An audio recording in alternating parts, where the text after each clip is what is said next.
office in Abbey House, Abingdon. Voting members are here in person as required, but officers and public speakers are able to join remotely if they wish through Microsoft Teams. The meeting is also being streamed live and recorded on the Council's YouTube channel for public viewing. I have three procedural matters. So firstly, for those joining remotely, you're very welcome, but when you're not speaking, please ensure your microphone is muted and your camera is off. Public speakers must only have their cameras on and their microphones on when addressing the committee or answering questions of clarification in their designated slots. Two, if councillors wish to ask a question or participate in the debate, please raise your hand and I will call on you in turn, or at least I'll try to.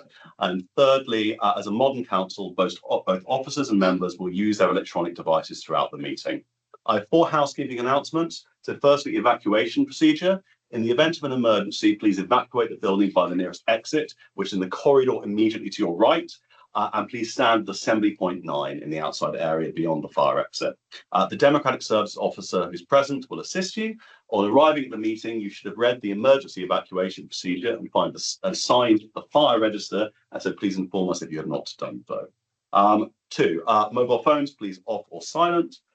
Three, members of the public who wish to leave the meeting after the application they're interested in has been debated, you're very welcome to do so via the front door and reception you came in through, but please do so quietly. And agenda item four, not agenda item four, matter four, when the meeting has ended, I'll ask for confirmation the live stream has ended. At that point, please leave the virtual meeting if you're joining remotely, or make your way out of the building, remembering to sign out as you leave.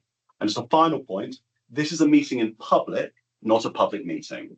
And I ask that members of the public, both those attending virtually and indeed here in person, ensure they do not shout out or disrupt the committee's deliberations outside of those who've registered to speak, who can do so in their allocated slots. Great, and with that, I move on to agenda item 2, apologies for absence. Lucy, do we have any apologies this evening? Yes, Chair, we have apologies from Councillor Cheryl Briggs and Councillor. Thank you very much. And would you mind taking a roll call? Of course. Thank you. Councillor Max Thompson. Yes, sir. Councillor Val Shaw. Present. Councillor Ron Batstone. Present. Councillor Jenny Hannaby. Present. Councillor Scott Horton. Here. Councillor Robert Madison. Present. Councillor Mike Piggles. Present. Councillor Jill Rayner. Present. And Councillor Catherine Foxhall. Here. Okay, thank you very much. I now move on to the minutes of the Planning Committee meeting we held on the 20th of August 2025. Can I have a motion to confirm the correct record of the meeting? Councillor Madison, thank you. Can I have a seconder for that motion? Councillor Rayner, thank you very much. As I can't see anyone calling for amendments on it, can I take a vote on accepting those correct record of the meeting? Those in favour? Those against? Any abstentions? I guess you guys weren't here, but those are correct, and I will sign them before at the end of this meeting today. Agenda item 4 is declarations of interest. Do we have any declarations this evening? Councillor Rayner. The Silver Cops application and award, Councillor, so obviously be stepping back from the table. Okay, thank you very much.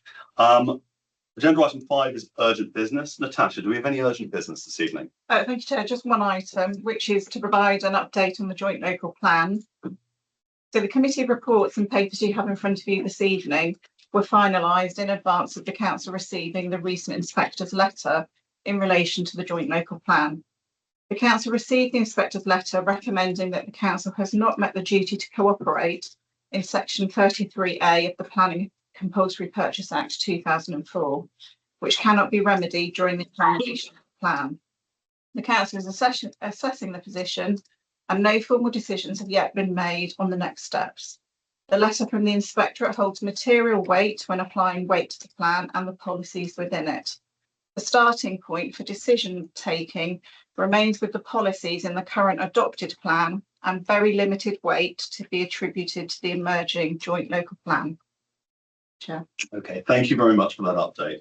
I now move on to public participation. I confirm we have a number of speakers who've registered to speak on the 2 applications we're going to be considering this evening, and I will give them instructions and welcome to the table once we've heard from the officer who will introduce each application. And with that, I now bring us to the first of the 2 items we're going to be considering this evening, which is agenda item 7, Silver Cops. And Catherine, I believe you're presenting on this one. Can I share my screen? Please do.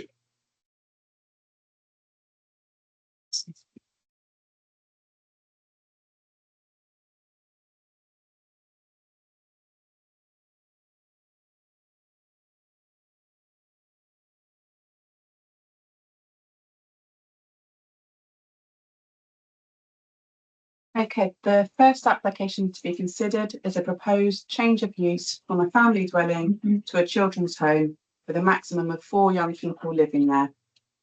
The site is at Silvercopse and accessed up a private track off the A338 in Filford Heath.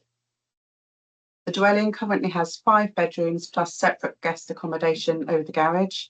The proposed children's home would have 4 bedrooms, a staff room, office and 2 staff bedrooms, communal space for living, eating and learning, and a separate staff flat over the garage. No external changes are proposed. As a matter of clarification, a minor change to condition 6 is proposed. It is recommended that the flat over the garage is made available for a staff or manager accommodation and not restricted to the manager only as worded. To introduce the application, it is worth noting that there have been a series of applications on the site. The original application for a children's home for a maximum of 5 children was submitted in 2022.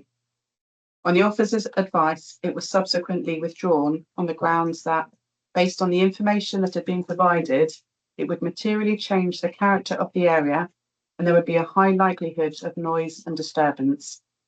The application was accompanied at the time by a short design and access statement, a transport statement, and a statement from the care provider.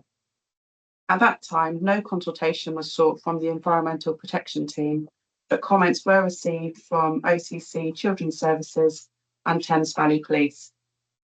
Both of those consultation responses mentioned that the site would be an ideal location for the children's home to support vulnerable children and allow them to thrive. And it's also noted that children's home may be situated in a semi-rural location to avoid areas where children could be exploited and to create a calm, quiet and low stimulus environment for children to settle and thrive. Turning to the current application, the proposal is to support 4 young people at the property. They would live at the home full-time and be allowed to stay until they reach the age of 18, unless they were being provided with transition care to independent living. The care would be aimed at teenagers. During the course of the application, additional supporting information was provided in the form of traffic movement modelling, comparing traffic movements while in use as a family home and also in use as a children's home for 2 young children, young people at the time. Details of staff shift patterns were also provided. The statement of good practice from Peachcroft sets out the measures that would be in place to manage potential noise disturbance and the impact of not following the protocol. The updated planning statement also provides further information on why there would not be a material increase in impact compared to use by a large household as existing. Some further explanation has also been provided on how the rural location responds to a direct need of the young people. Having regards to the additional information as a whole, the current proposal can be viewed in a different context, i.e. the gaps in information which led to the earlier application being withdrawn have been filled and have been factored into the officer's assessments. Furthermore, the proposal relates to 4 young people instead of 5, and the Environmental Protection Team have clarified they have no observations in response to both consultation requests. Notwithstanding, a condition has been added requiring a more detailed noise management protocol to understand the practices used to avoid risk of disturbance and particular care approaches to meet the specific needs of vulnerable young people in terms of minimising excess noise. I am, however, mindful of not doubling up on monitoring and care assessments carried out by other care regulatory bodies. It is also worth noting that a lawful use application was submitted in 2023 in between the 2 planning applications. This was refused by officers as it did not meet the requirements of the use classes order. Members are reminded that the proposed use must accord with legislation to determine whether it is lawful.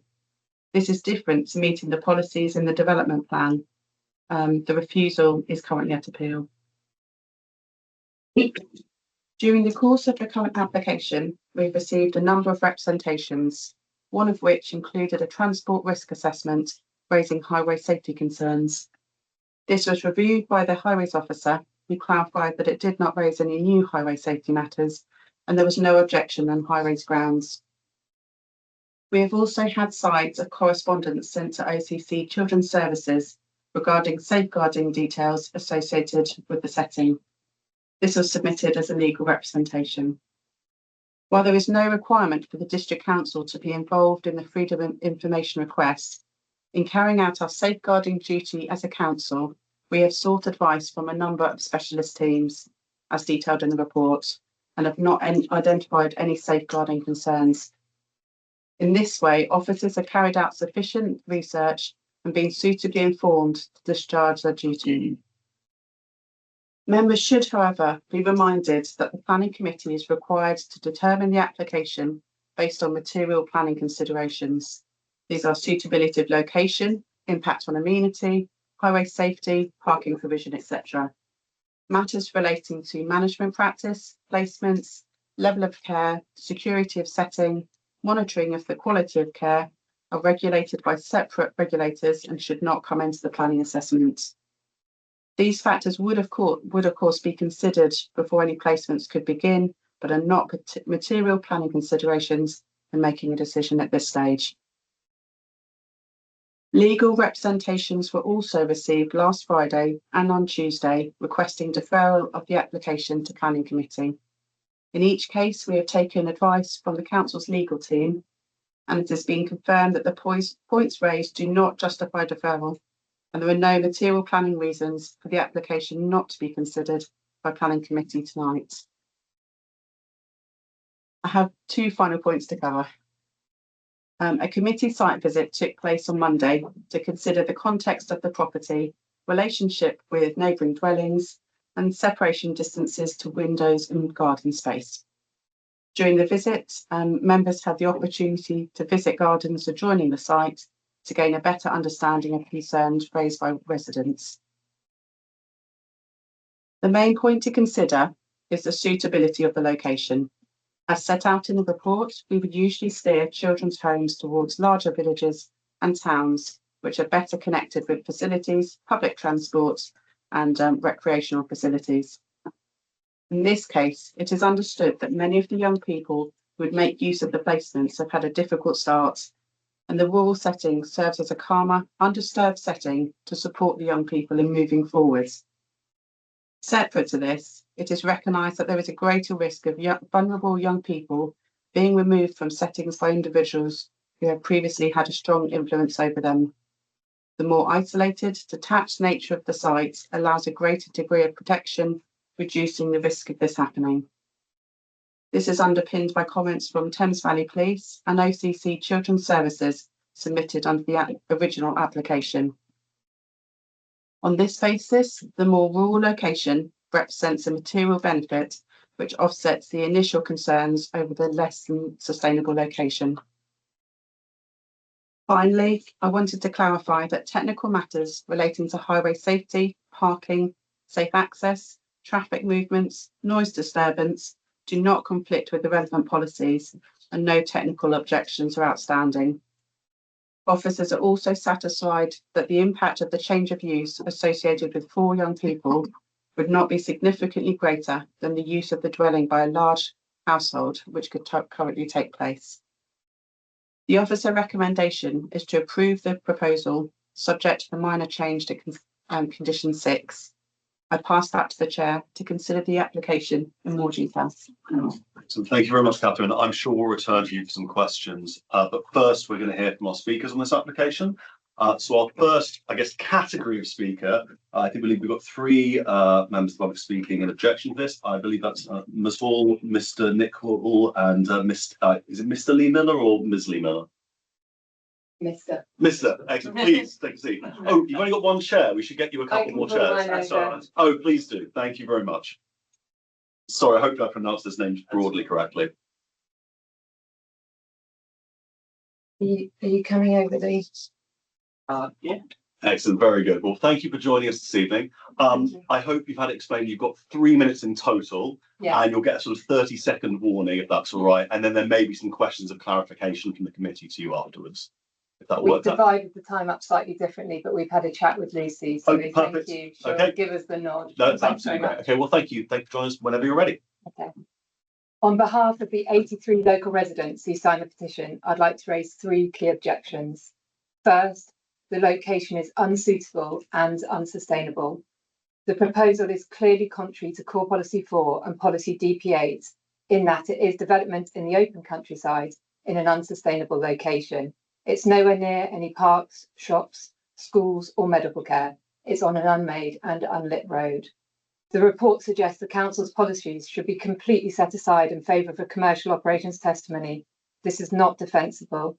It sets a damaging precedent, and I understand several care home operators are watching this outcome closely. Second, there will be a material impact on residential amenity and the character of the area. From July 24 to May 25, the property was used as an unregistered children's home without planning consent. This resulted in repeated distressing disturbances, shouting, screaming, police call-outs. OCC Children's Services and the police are aware of the call-outs, yet the LPA didn't wait for their reports or contact the police liaison officer. This raises serious concerns over their safeguarding assessments. The applicant's transport sample assumes staff will car share on every shift, which is also unrealistic. Without that assumption, traffic alone is 50% higher than reported, and the proposed noise management protocol doesn't address the root issue, the intensive commercial use, and there's no condition limiting staff numbers, meaning no control over future impacts. Third, there are serious highway and safety risks. During its unauthorised use, I witnessed a vulnerable child from Silvercopse walking along the A338, causing vehicles to queue and swerve. Children in care retain the legal right to leave the property unaccompanied. The assumption they'll always be supervised is unrealistic and unenforceable. In conclusion, approving this application would knowingly expose children and the public to unacceptable risk. The history of unauthorised use shows disregard for regulation, raising concern about future compliance, and the proposal conflicts with planning policy, harms residential amenity, and relies on incomplete data. We respectfully ask councillors to refuse this application. Thank you. Okay, on a separate point, notwithstanding what Emily has just said here, my neighbour, this is getting to the heart of the point that Catherine has raised regarding your legal team. It is my legal team, my legal company that have put forward the deferral. I was advised it was appropriate to come and put this on record. Your report, Catherine, states the children were voluntarily withdrawn. This is the children that were there under the unregistered basis for roughly the year that they were there. But that is disputed, and evidence was sent to you all yesterday, and hopefully you've reviewed that. On the 8th of May, our legal team wrote to the enforcement officer, Robert Cramp, copied to Catherine Canavan, the case officer that's here, challenging his 14th of March no breach opinion. No reply followed from Robert Cramp, and the report records the children were then withdrawn in that same month of So May. I'm afraid we've come to our 3 minutes, so could you sum up very briefly? Yeah, well, I've got about 30 seconds left and we're done. We're talking about a very serious matter here, sir, with all due respect. So I do understand that, but it's I important. will continue to read, and we've got about 30 seconds left. I When think you read that with the applicant's WhatsApp, Mr. Mellor, I'm afraid I do accept that we've had the statement sent around prior to the meeting, but it is important But this- for fairness. It is important for fairness that each category applicant has a similar amount this of time. pertains to potential resources that will be allocated Mr. to final judicial review. Mr. Mellor, if you'll allow us to maybe move into questions of clarification, we Okay. can maybe ask you to clarify. Okay. So, on that basis, Mr. Mellor, would you be able to very succinctly clarify your core legal objection as you were stating there? I'm not a lawyer, Mhm. but obviously my legal firm Sure. has given the advice that I own. Mhm. I have come here today as a neighbour, Mhm. and in close proximity to the premises. The core issue is that there is the potential from the evidence that's been reviewed for potential. This in no shape or form is making accusation, but there is potential, and because of safeguarding for children's safety, for the officers involved, Catherine Canavan and Robert Cram, to potentially be overstepping their regulatory their regulatory guidance and their positions. Thank you very much. Thank you. I'll ask if there are any other questions, clarification for either of our speakers this evening. So, Please, Councillor Hannaby. yeah. As I understand that the other houses are private houses that are near you, yeah. Yes. And so, Mine is one of them. and yours is one of them. Have you been up the lane? Did you? Yes, So mine was on I the know left where it is. I shoulder, didn't yeah. attend the site visit Okay. because I couldn't, but I know, I've done my due diligence in my own time. Excellent. But so you're a neighbour, etc. Could you give us some more information of how that year that you had with the children, how it affected you all as individual? Yes, household? I'm in the Zinc House, so I'm the property right next door. So there were 2 children during that year. There were a lot of disturbances, and when I say disturbances, I mean really awful screaming and shouting. And it wasn't constant. There were 2 children rather than the proposed 4. But at the times that there were disturbances and they were regular, it was really upsetting for myself and my children. There was one occasion, it was 9 o'clock at night. I was reading my son a story. His bedroom's on the side by Silver Copse, and the screaming and the fight that was going on next door was so intense that I had to leave him, go downstairs, and in the end, I had to telephone the police because the shouting that was going on between the care worker and the child. I mean, I've got a recording of it, but it feels completely inappropriate to obviously share that in a public space. But it was really harrowing and upsetting. And what we did was we followed Ofsted's recommendations, which were if the child is at risk, then call 999, which sometimes we had to do. And on the occasions where they're not, call the OCC Children's Services, which we did. But I spoke to the lady on a couple of occasions, and then I ended up leaving a lot of unanswered messages. But it was very, very distressing. Yeah, sorry. Can I add? Because You are a registered speaker, so yes. Yes. So I'm Emily's husband. It's worth clarifying that second incident that Emily just described, there was, having listened to the recording because I was at work, a serious safeguarding concern because this was a carer shouting loud enough to be heard in our child's bedroom, and some of the words were, a carer was shouting, hit me, hit me. There was a child saying, they can't do this, can they? And there was another child, or maybe the same child, saying, I'm bleeding. This is why Emily was compelled to report this safeguarding issue.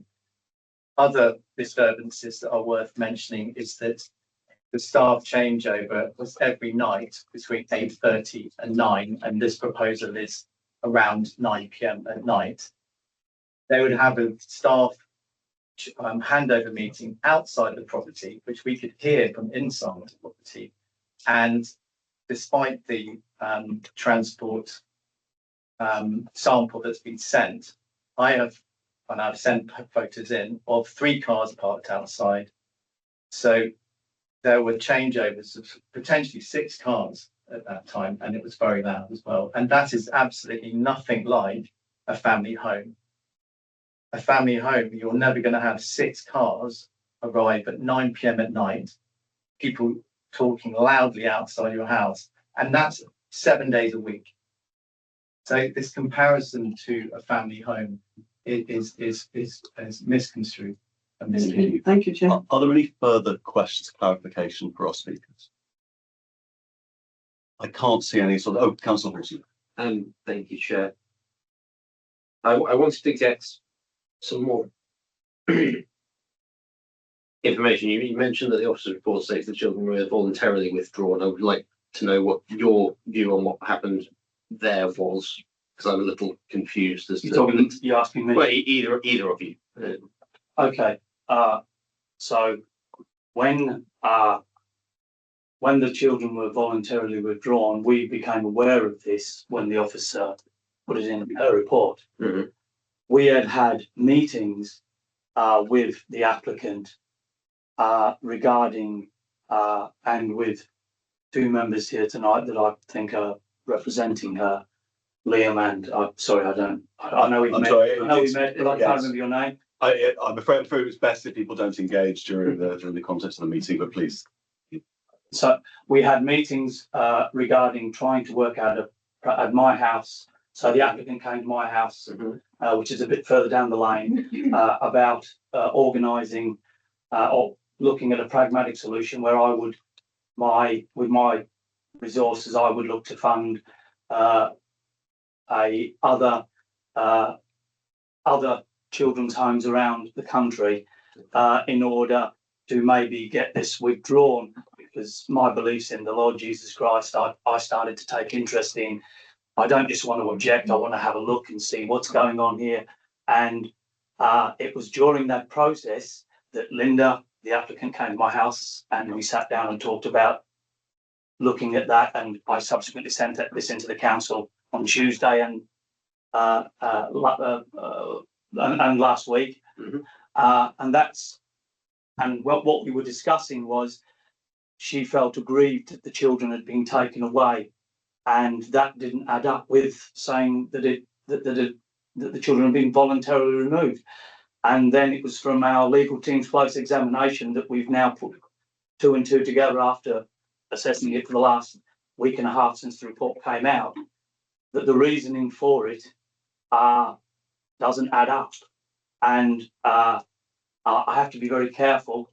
You have to ask yourself, why did the applicant come and speak to me when I put this suggestion to them?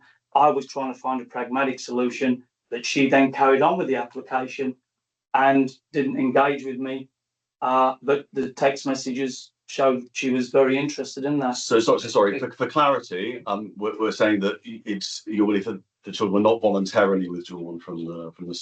That's what the evidence and my legal team is suggesting needs further investigation. As a result of that, Understood. If that application has been in any shape or form coached illegitimately, then every aspect of this application, from safeguarding, amenity, transport, has to be reviewed. And you have the opportunity, notwithstanding actually throwing the application out, you have the opportunity here at the very least, let me finish on children's safeguarding, to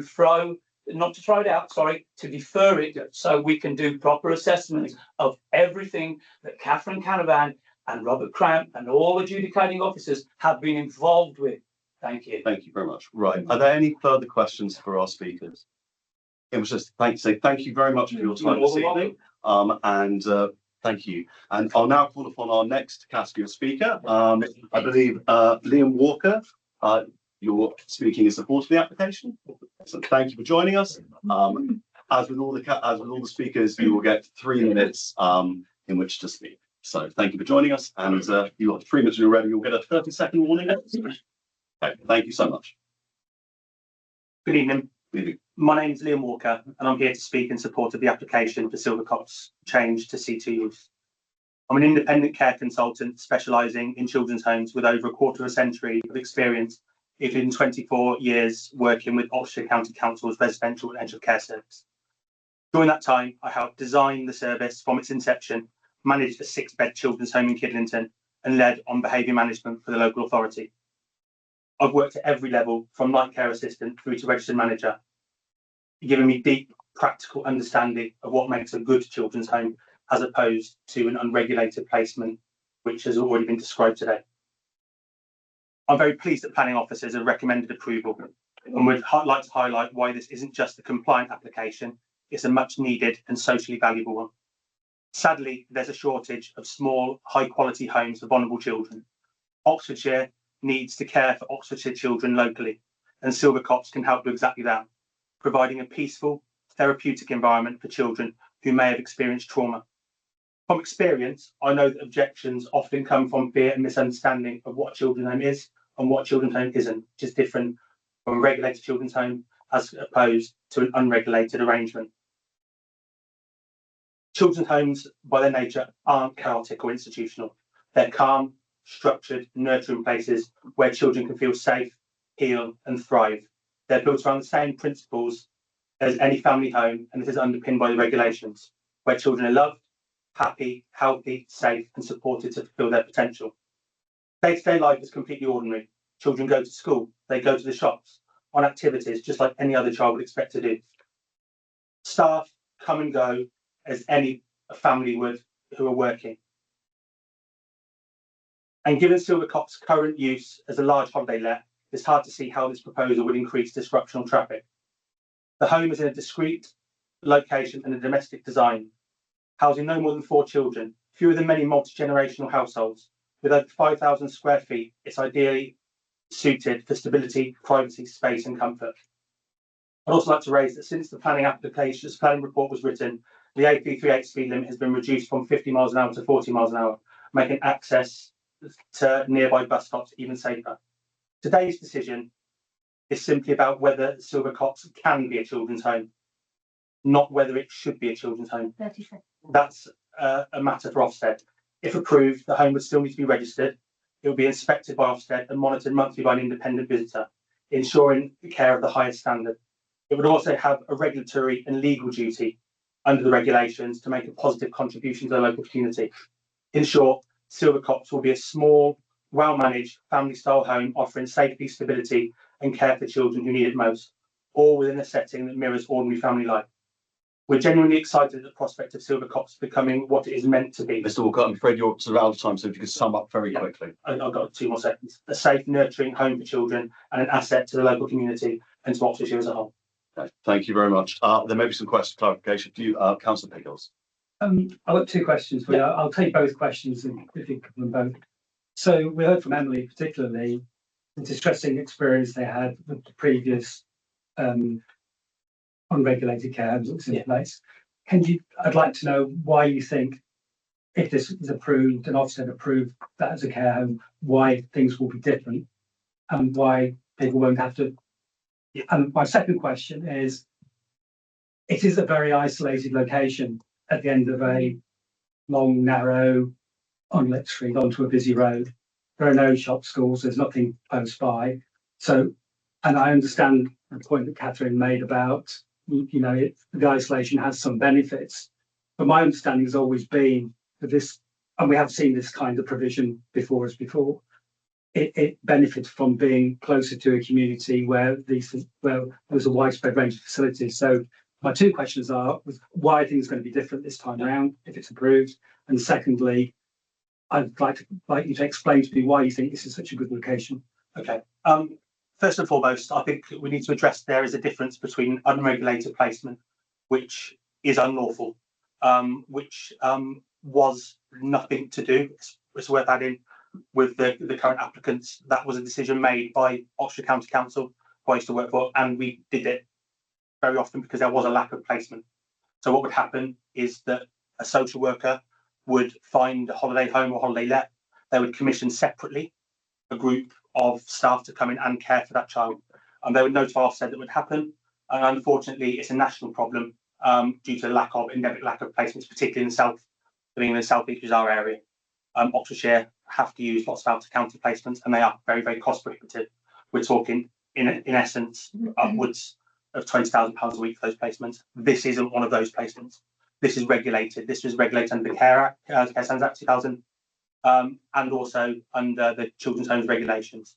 So there is a set of standards there. Ofsted have to be satisfied that the people running it are fit and proper, So the whole registration process, if it was approved today, you'd have to they have to make sure that the children are safe. So there'll be an inspection visit from Ofsted. They'd check all policies and procedures to make sure that they are safe. They'll make sure that staff looking after them have the right level of experience, qualifications and knowledge to do the job.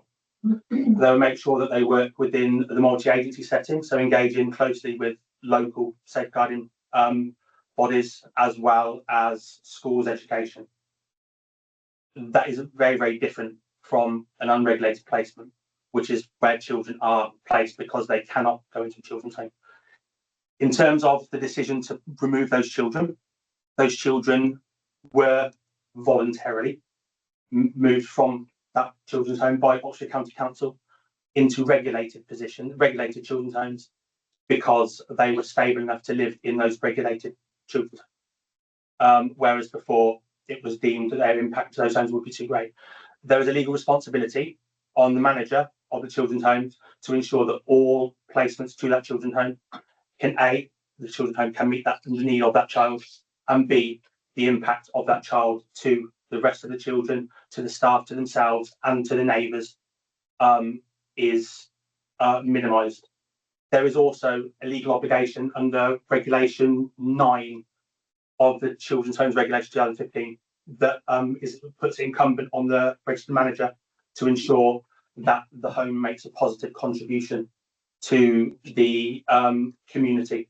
If it doesn't, it can be sanctioned under the SCIF, which is Social Care Common Inspection Frameworks, which is what children's homes are inspected under. If that is the case and there is those disturbances taking place, then enforcement action can and often is in those circumstances, in the rare occasions, taken by the regulatory body, which is Ofsted, and that can include putting sanctions on the home, preventing additional placements, or even closure of some homes that are operating outside of that. In terms of your second question about why do I think it's different, there is a need for different types of children's homes.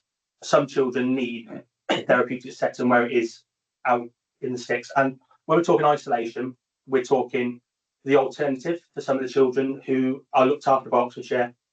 They, I say they now, it used to be we, they place all over the country. So you could have a child that is from Abingdon that is living in the Lake District in a rural area, because at the time, that's what they need to keep them safe.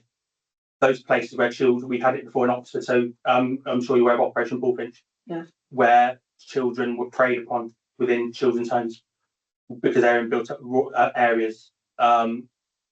Sometimes, and the evidence suggests that sometimes children need that break, that physical break, where they can be contained, they can experience the love, nurture, and to get the therapy and support they need to be able to make a difference in their life and to try to undo some of their past traumas and adverse childhood experiences. So on the location question, yeah. So we've heard, and again, I accept in a previous period, we've heard about a child sort of wandering up the street, going onto the A338, for example.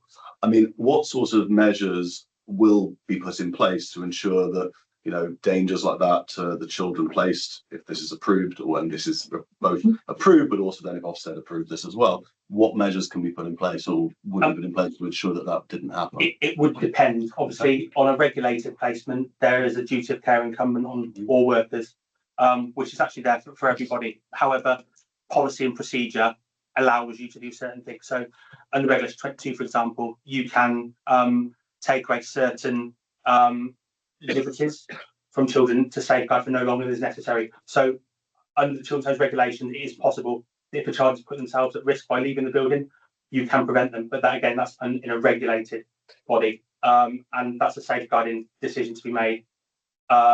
You also have a behaviour management policy, which would determine what the circumstances around that. Each child be individually risk assessed as well, and have an individual behaviour support plan that would also suggest some positive strategies to manage sort of those challenging behaviours. There's also as well, you need a missing children's policy. That's within statute as well.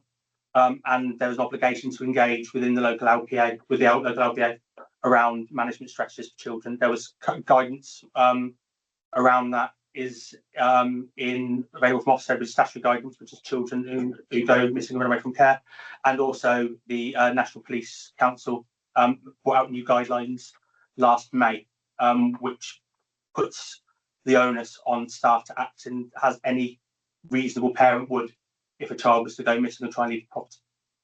I'll ask for further questions. Councillor Horseman, I think that's all you know. Yes, thank you, Chair. And then Councillor Horseman.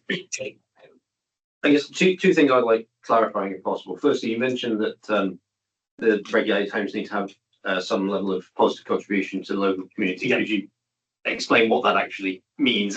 What is a positive contribution? And then the second question, I may have simply missed this in the officer's report. I apologise if that's the case. What sort of and what age of children are we talking about when we're, because I appreciate there's a very wide range that it could mean. In terms of the positive contribution, in essence, so Regulation 9 is the positive achievement standard, and that is around essentially being a good neighbour. So I could talk from my experience, what I've done in previous homes where I've managed. We'd be very neighbour. We'd invite. So I don't know if you're aware of Thornbury House or the Moors in Kidlington, local authority home, 6-bedded.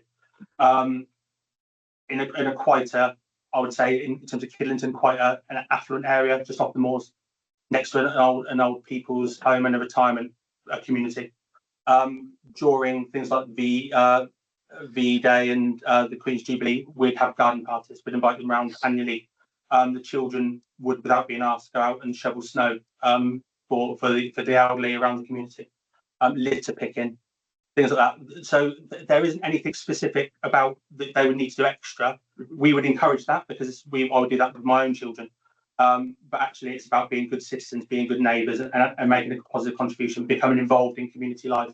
Because one of the things that we know about children in the care system, they are some of the most disenfranchised and isolated people in the entire country. They have no agency over where they go, where they live, and who they live with. So we try to give them a positive experience of childhood that we would want for our own children. So what was your second question, Tom? The second question was, and like I said, I apologise if there was an officer report, I missed it. What sort / what age of children are we talking about at a home like this? Whether this one specifically or because I appreciate there's a very wide range of. Yeah. So that would be an issue for the registration of Ofsted, and it would depend what we could get. However, the need is around some adolescents, so we're talking 11 to 17-year-olds with a range of needs, but we would probably be proposing that EBD would be their primary need, maybe ALDI. However, the rural setting might also lend itself to exploitation. You seem to explain what that means. You can briefly, but I also think we shouldn't get too sort of hypothetical about this, right? I think ultimately, like, we can just say that at the moment we're not sure, right? But it looks like it's likely to be sort of like 13 to 18. Yeah. Okay. Oh, and it's in the documentation, so we can be more specific. Okay, on that basis, right? Councillor Foxall. Thank you, Chair. I'd just like to ask you. You did use the word unlawful about previous history on this, and we heard from our speakers about what that's been like.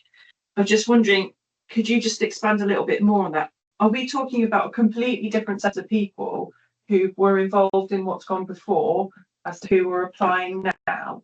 So in terms of who was delivering and the care in the home and who was providing it and paying for it, that was Oxfordshire County Council. So they basically rented the property as a holiday let, and they placed children there themselves, and they commissioned the carers. So in terms of the current applicants, they had nothing to do with that. The care arrangements there, other than basically the local authority rented the property from them. Okay. And registered, I think it's called. Yes, I know registered. Thank you. I think there's a difference. That's why we need to. Thank you. Are there any more questions, clarification? I've got a point of doubt question. Yeah. So you talked around that a little bit. So let's be clear. Did you say or intend to say that the previous, other than Oxfordshire County Council, who are going to be involved with this anyway, because they're going to be the commissioner, the people running and managing this facility on a day-to-day basis, are they going to be different to the ones that ran it before? Yes, they didn't run it before. Yeah, so yes, they will be. So we new people completely. So I just wanted to know in terms of the owners of the property, the same say own the property. In terms of the discharge of care, Yes, because they have nothing to do with the discharge of care fees. Any final questions or clarification? I think most of mine have been answered over age and things. Thank you, Chair. Excellent. Well, I say thank you very much for your time this evening. We'll then move on to our final speaker. Councillor Rayner, would you like to say anything on this application?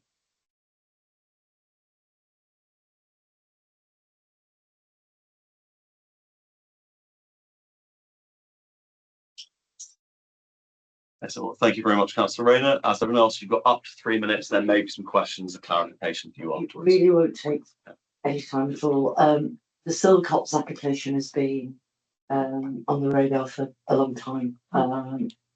And it's obviously a very emotive application for lots of reasons.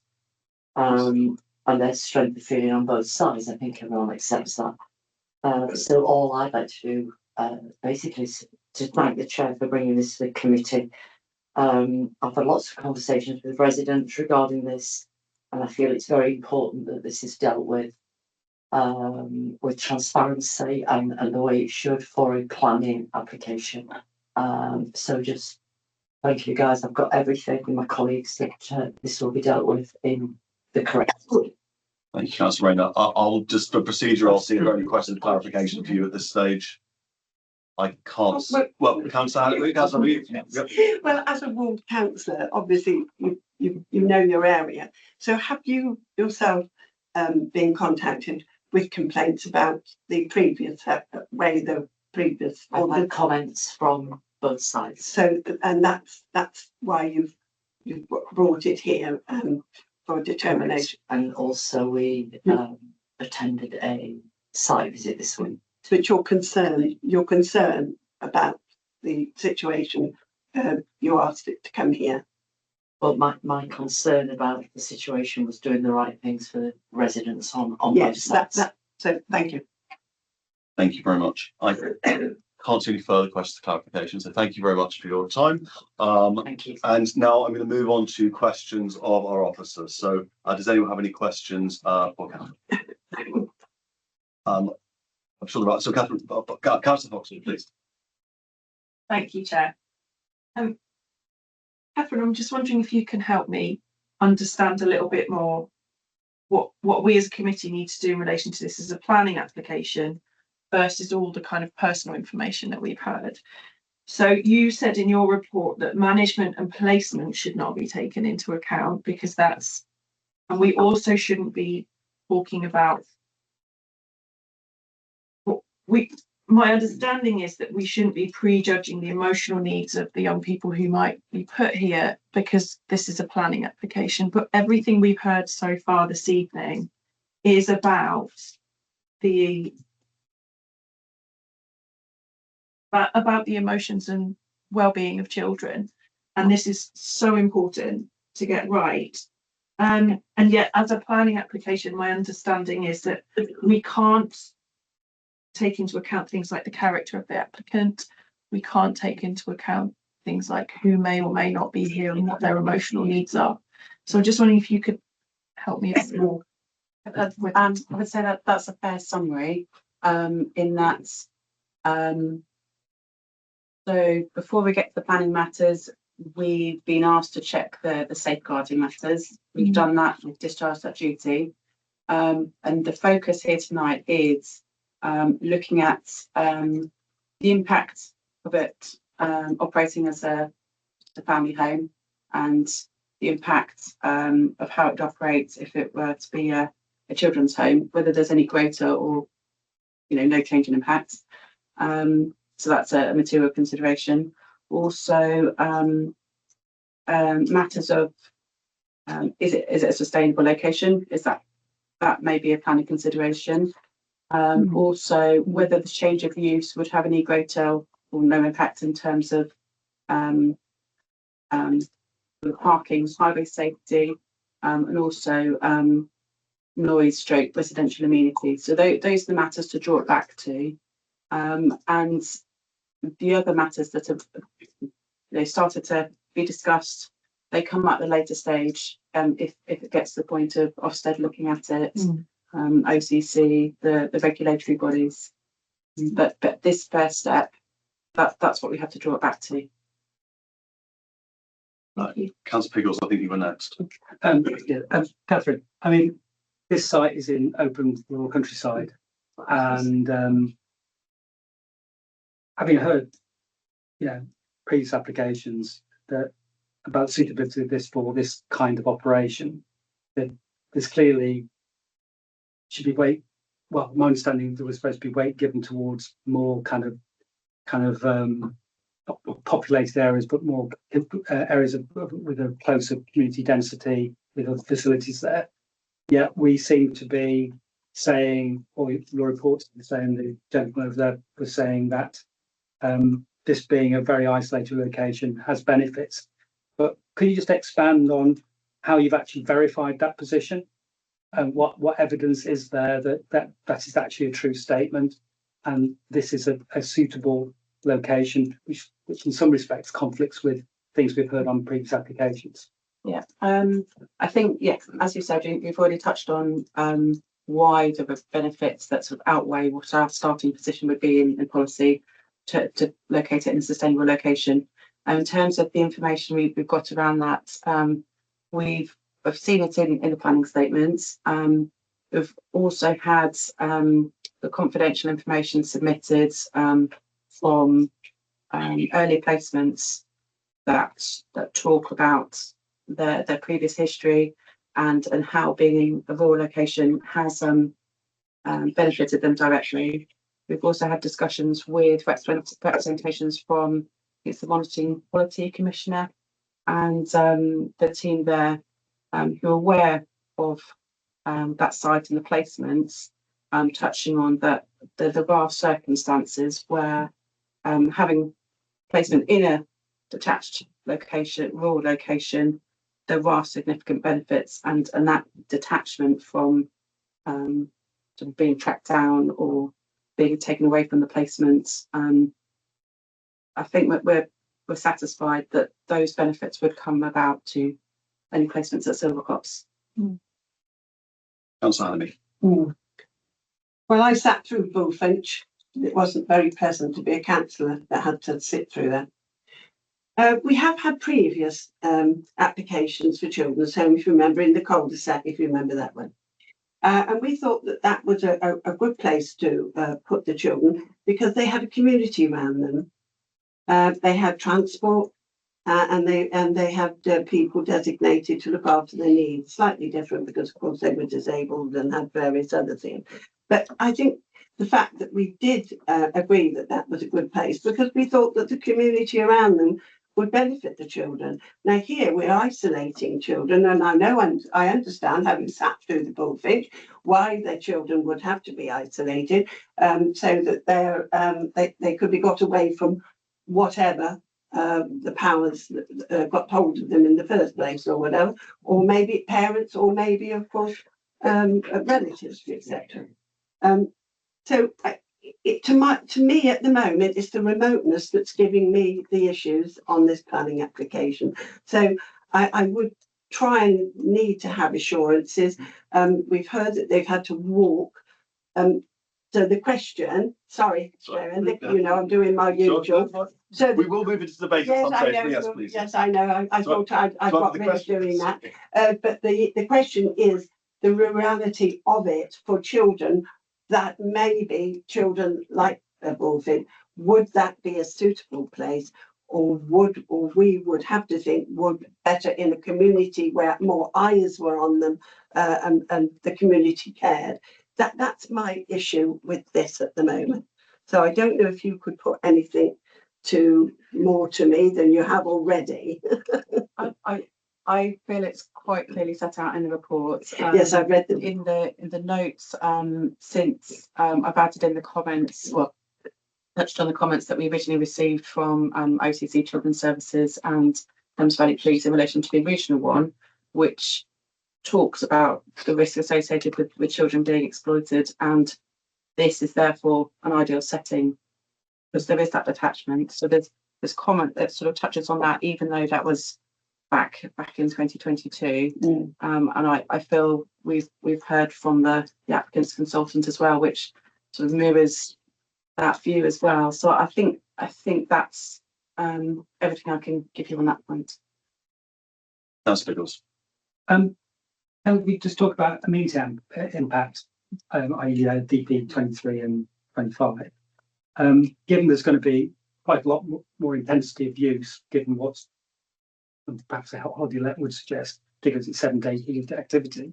Can you go through the assessment you've made of kind of noise, disturbance on the neighbours? So the way I approached it, we already know that the house itself has 5 bedrooms and then the guest accommodation over the garage. So it's reasonable that if the house were sold tomorrow, a large family could move in with all various types of needs. Elderly parents with carers coming to visit, a whole mix of a family that's living on the site, but because it is a large property and a large site. So we've also asked for the traffic or the transport movements modelling, which so that's been looked at the highways officer and seems to suggest that there'd be no greater impact than what could happen with a large family. And we're also looking at in terms of amenity overlooking the house is currently there, so we can see the relationship between houses and neighbouring properties, and that was all assessed when the house was originally built, and then Zinc House sort of came on a little bit later. So I think members have got to consider whether the change of use in terms of a large family looking out of windows or is there a difference between that and being used for 4 children and staff? And my assessment is I don't feel that there is a great increase in impact. Can I ask a question about the noise management protocols, condition 3, and if there's anything you can expand on what that might entail, because I think that really speaks to residential amenities, and we've heard, we heard from our speakers about the noise and how distressing this was, and I've no doubt it was extremely distressing. So I'd be really interested to know what that noise management protocol might entail, and what things would be included in that.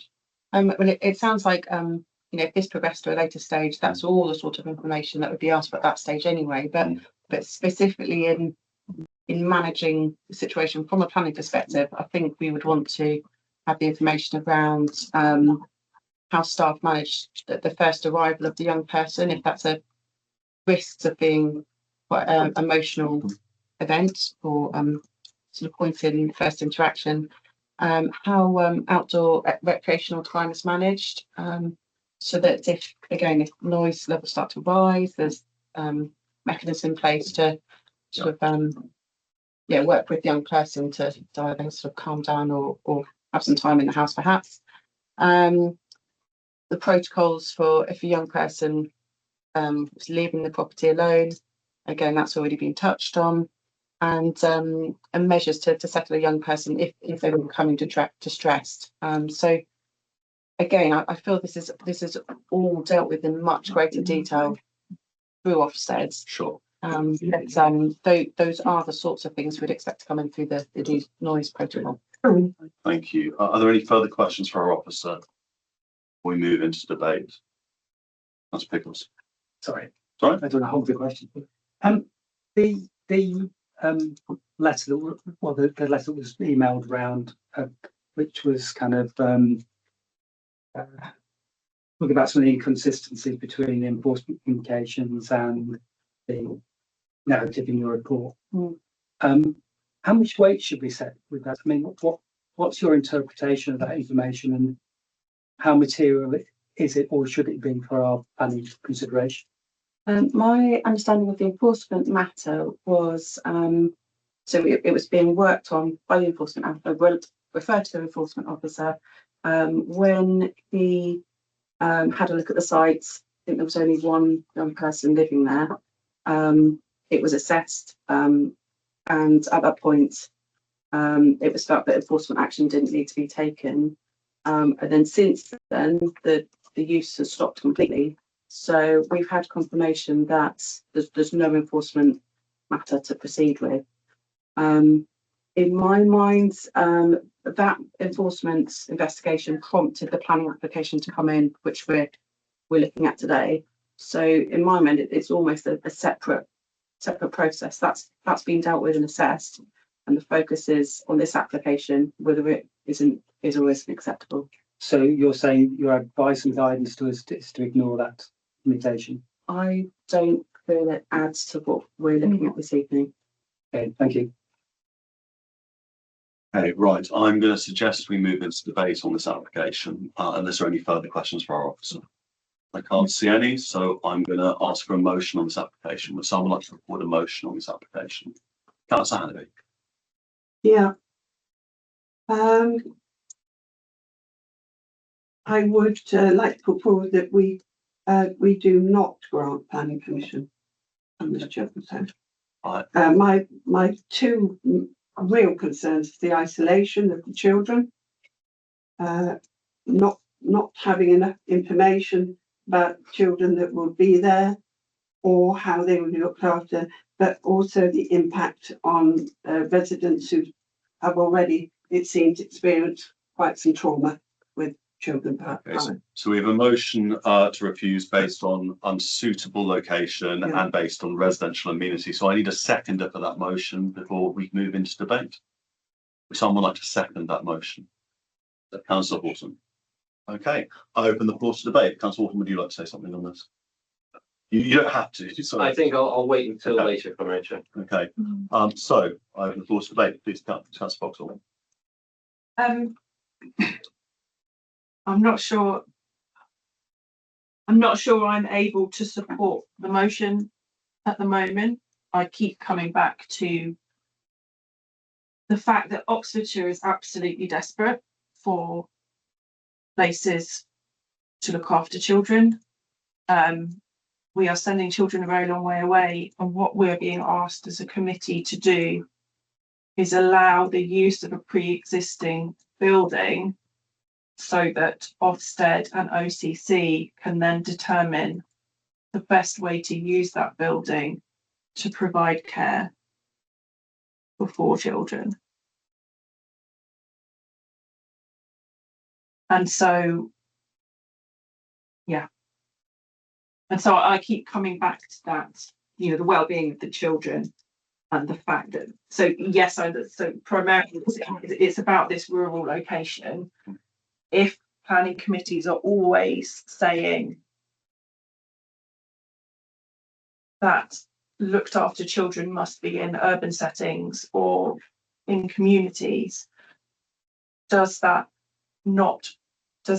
fail to provide then for children who may need a very rural but very isolated setting? I guess that's my question. Further points on debate. Councillor Blackstone. Yes, I'm also, I don't think I can support projection. I think there are 2 issues here. There's the planning issues and the issues of which children should be and how that is managed. But I think these must be separate, and I'm not sure as a planning committee we have sufficient reason to reject this application on planning grounds as opposed to moral or other grounds.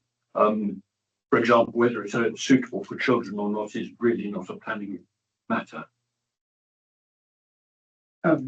Councillor Nicholas. I beg to differ. I mean, I think that I must admit, I'm torn on this. I mean, with a childcare crisis, particularly for vulnerable children. However, I think that this is a change of use. The planning the materiality of this is a change of use from a domestic dwelling to a children's home. So therefore, it is material that we consider the location and the types of children that might be there. So, with respect, Ron, I do disagree with that point of view. However, I must admit I'm torn because part of me thinks it's too isolated, and it is really not close to any connected community with facilities. But on the other hand, I can see there are categories of children requiring care where isolation would be beneficial. And then on top of that, we have the kind of the loss of amenity to people that live around this proposed children's home, which again is a planning consideration. So I must admit I I'm probably on balance falling towards rejection, but I find this a very, very difficult decision to make. Other points of debate, Councillor Forson. Thank you, Chair. Firstly, I will say I initially seconded the motion. You know, as Councillor Piggles has said, I'm very torn on this. I initially seconded the motion primarily so that we had a motion to debate in it before anything else happened. On the one hand, I fully understand Councillor Vauxhall's point that as a county we do need more places to send for children's care. We have a dramatic shortage, and I do also see the point that there are benefits to a more remote setting for some children, certainly. However, I think I'm then falling into agreement with Councillor Piggles again that I don't believe that the site with the major road running very close to it is an appropriate location, and I don't believe that the impact on residential amenity is potential impact on residential amenity. You know, I can fully see that on the one hand it may be absolutely no problem whatsoever, depending on the children that are there, but on the other hand there could be quite drastic impact, and I think that we do need to consider that. So that's why I think we should probably be rejecting this. I mean, I would just say that, you know, one of the reasons we wanted this application to come to committee is because it is difficult, right? This is not an easy or straightforward application. I'm not surprised there are different views on this. And I myself am finding it incredibly difficult to know where to fall on this particular application. I think we've got material grounds to refuse. I think it is based on location and based on residential amenity. But equally, I get the argument that the location in certain instances may actually be deeply suitable and sustainable precisely for the reasons that we've heard set out in the officer's report. So I'm also torn on this. I think on balance, I would probably vote to approve this, though I'm still listening to the debate and we'll see where we end up. But I think I go back to the idea that this is about, can this site be rather than should it be? And there are further processes, Ofsted, county matters, which will determine whether this actually should be a place which can accommodate 4 children. So I think I'm leaning at the moment to say that I would support this application. So I will be opposing the motion as currently stands. But please continue the debate. Yes, absolutely. So if a family moved in, they would have parents. The children here that might go here would have had a very difficult start in life, should we just put it that way, possibly, to get to the state that they are in now. And the guidance they will have, we don't know who the guidance, we just don't know who they will have to look after them. If they're schooled at there, well, where's the community? Where do they get involved with the community to get back into some sort of normal, maybe say normal life that most children from say 13 to teenage would, you know, football or do sport or different things. It seems to me that these children would be totally isolated, and this isn't a community. It's in a road off of a main road with some large family residentials near. So I having other areas of where I know children.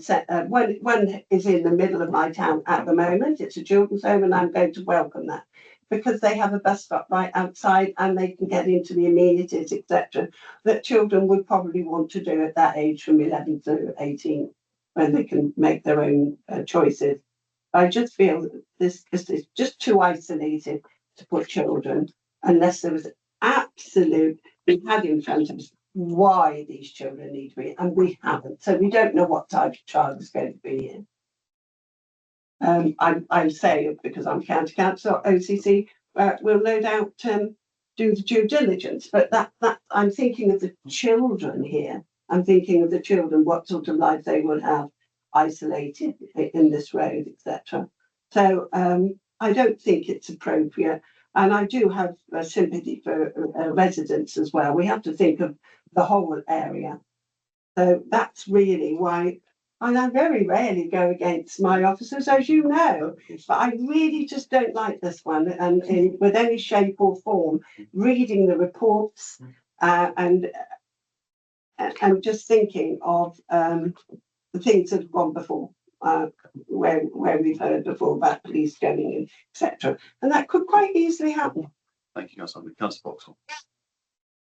I am a little bit concerned about this discussion about community that we keep having. Our first speaker mentioned that they're representing 83 residents, and I'm sure the good people of Brilford Heath do see themselves as a community and believe they are a community.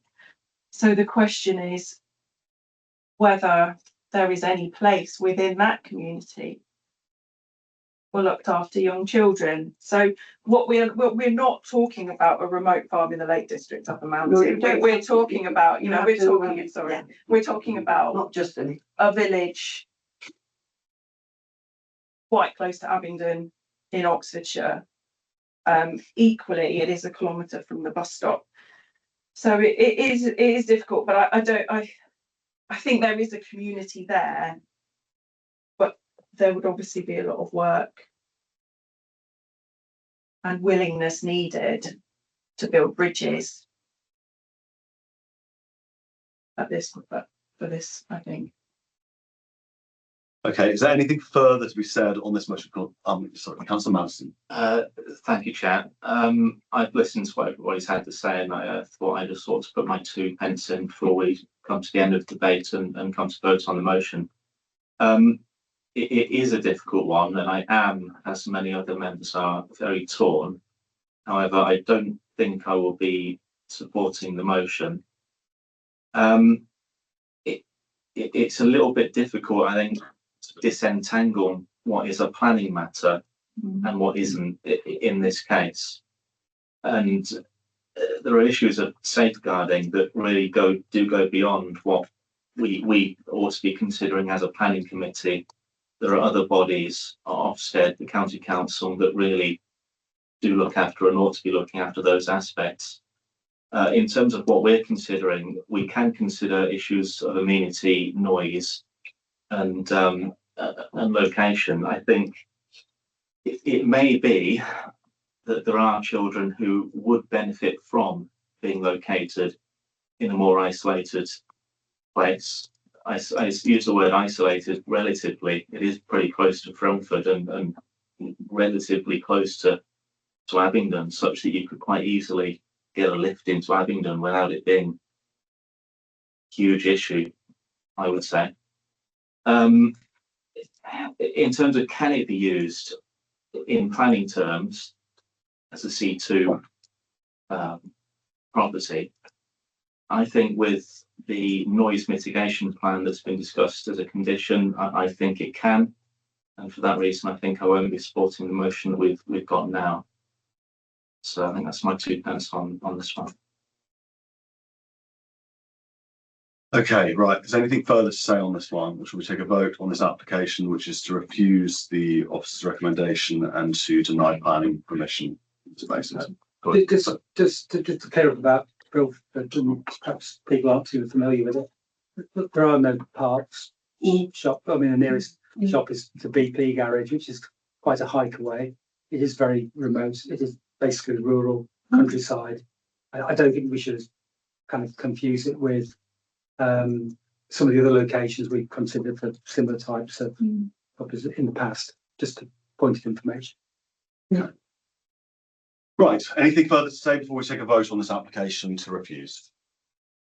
Okay. So those in favour of the motion to refuse the application?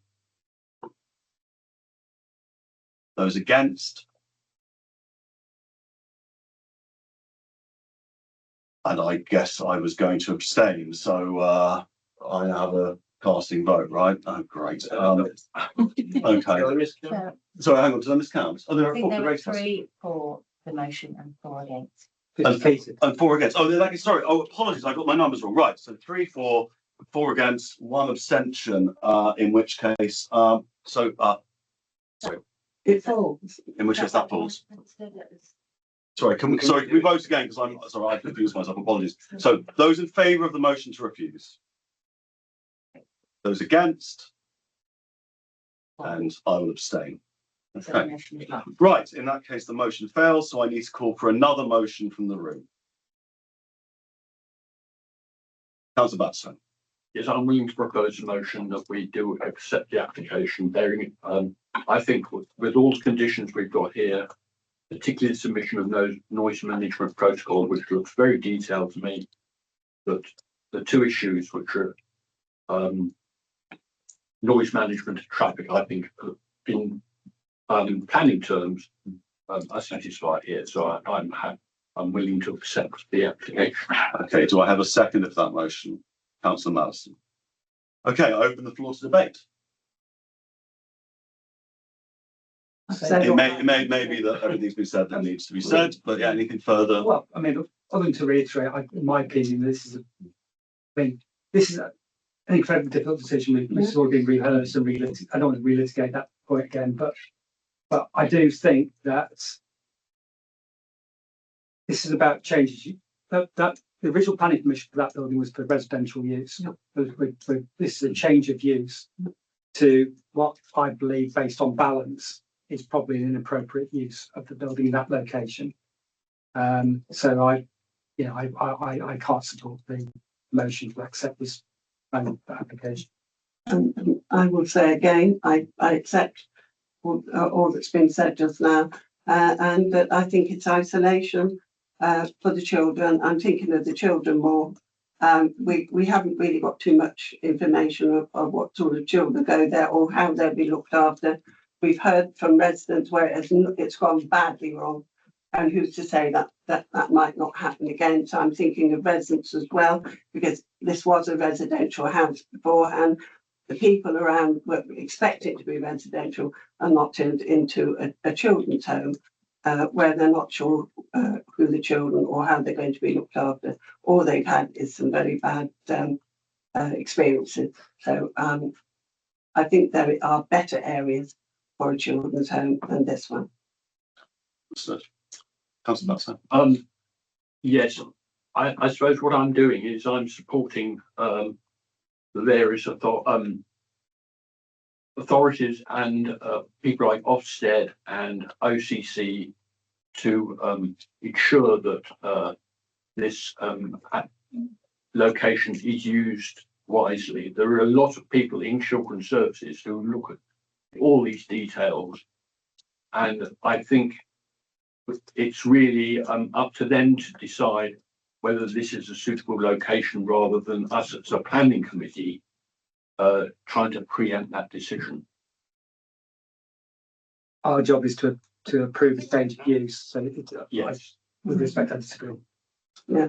Okay, anything further to be said on this application? So we have a motion to approve the application with the amendment to condition 6 that was outlined in the report. Anything further? Okay, all those in favour?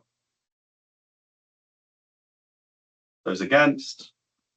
Any abstentions? That passes. Okay, thank you very much for the debate. Thank you very much for the presentation. Thank you very much to all of the speakers on this application. I now move on to the next application. Yeah, I'll wait a moment.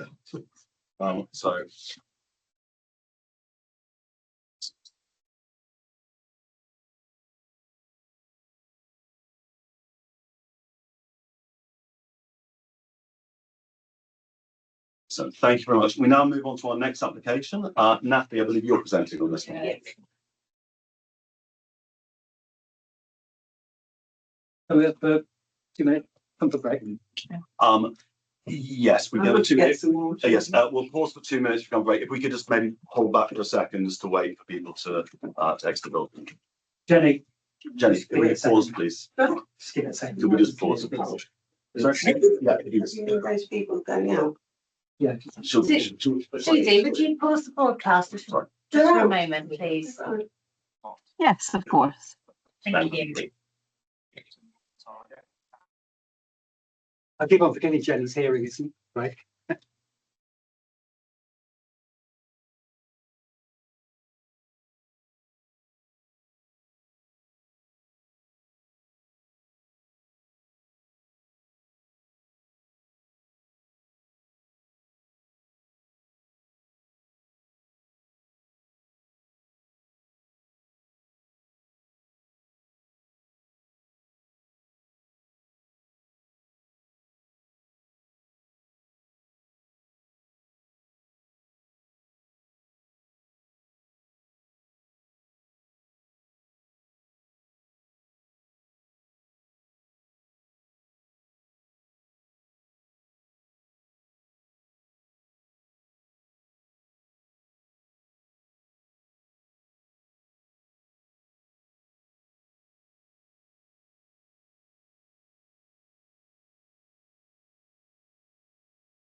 Hi, Susie, it's Max. If you can restart the live stream, that would be great.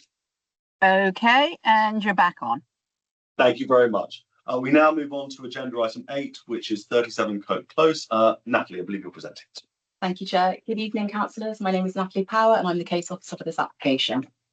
This is a householder application proposing 2-storey and single-storey side and rear extensions to an existing dwelling, in addition to an air source heat pump and solar panels. The application site hosts 37 Cope Close, a semi-detached house located within the residential area of Botley. The house sits within a triangular-shaped corner plot. The house and site are currently accessed from Cope Close, which adjoins the eastern boundary of the site. Neighbouring properties bound the site to the northwest and south.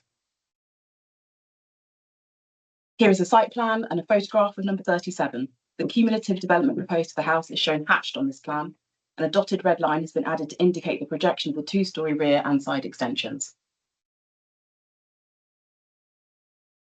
Here are excerpts from the submitted parking and access plan for this site.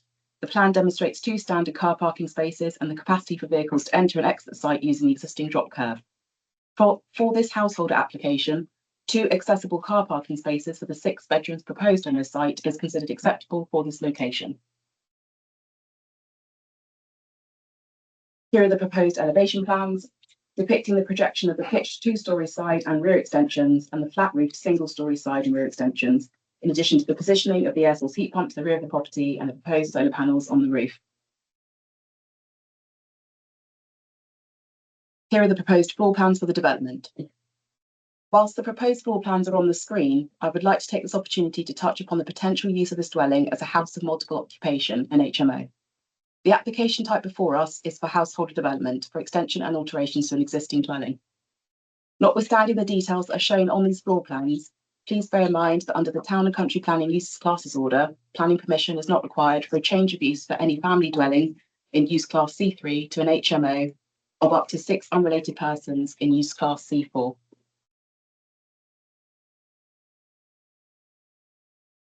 Here are some photographs of the application site. Please note that the previously existing garage has been demolished. This is number 37 from the front.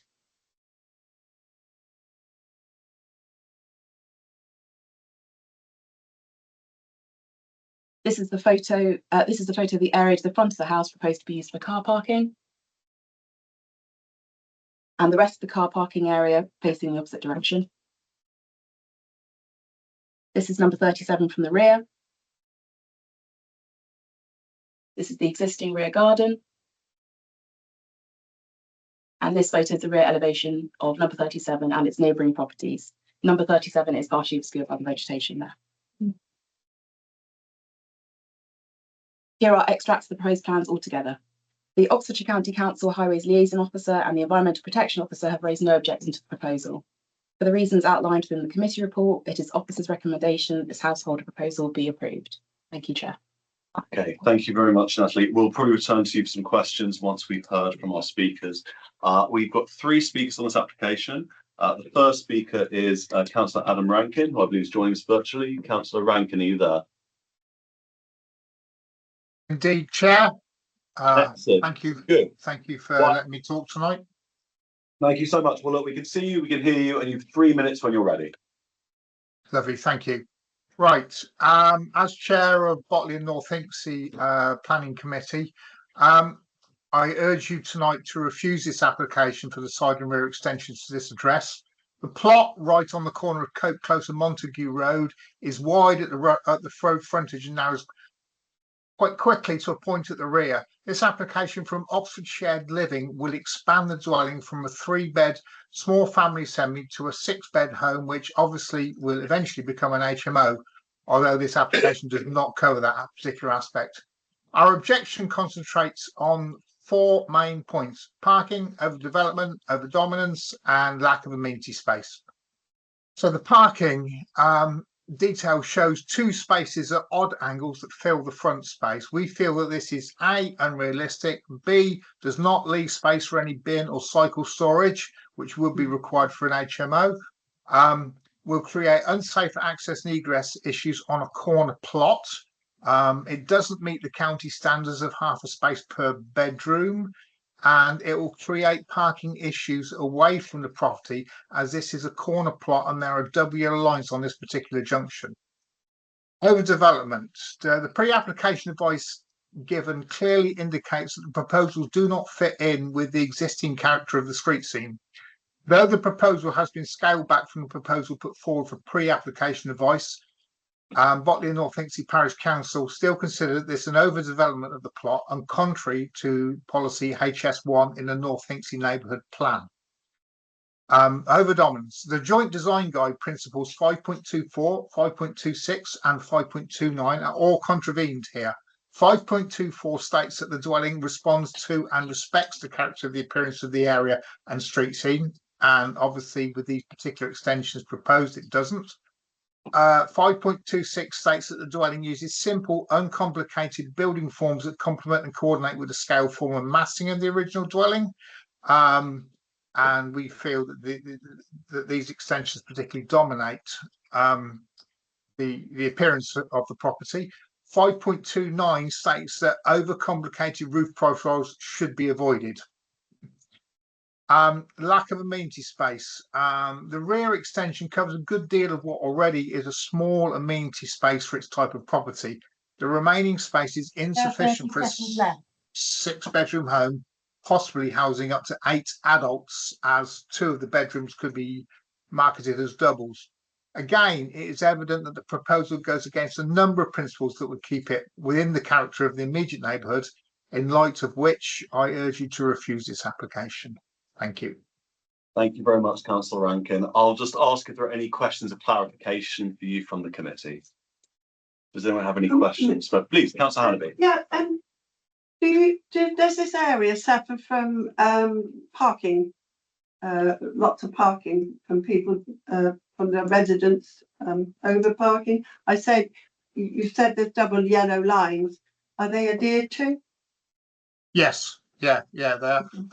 Parking is tight around these curved roads around Elms Rise, predominantly because of the nature of that curved roads, and the little closest coming off, particularly around Montague.